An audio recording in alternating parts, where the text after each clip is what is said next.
there's paradox right now where there's never been more capital chasing growth businesses.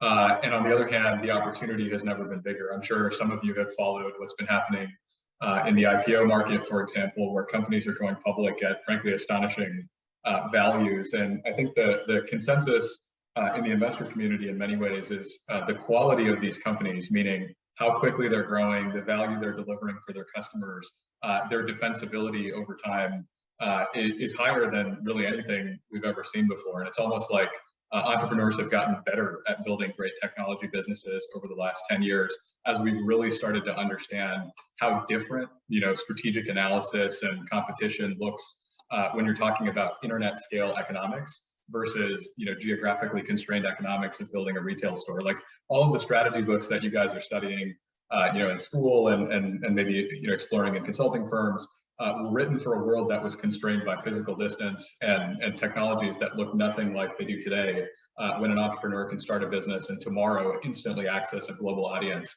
And so as a result, it really is this paradox where valuations keep getting higher and higher. That's just a supply-demand thing where there's so much capital chasing these companies.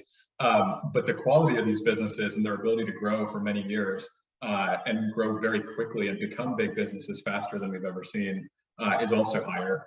So that's maybe one piece of the question, which is, what are we seeing from a trends perspective? Where we are on the cycle, who knows? It's always been a fool's errand to guess.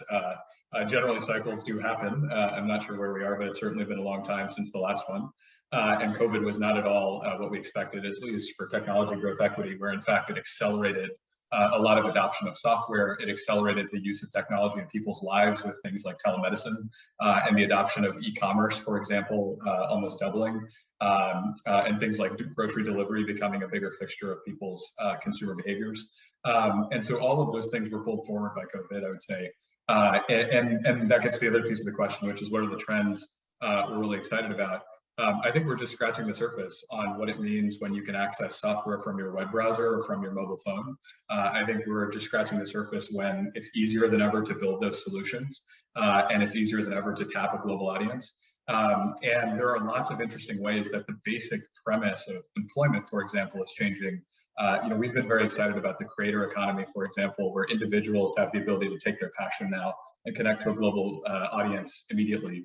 And build really big and healthy businesses that are way more lucrative and interesting for them as individuals than they would have been, if they were working for a company. And so I think that technology now is really beginning to show that it can rewrite some of the basic assumptions we had about economics, employment, and certainly we're seeing it in politics. And it's just a very exciting time to be trying to find opportunities.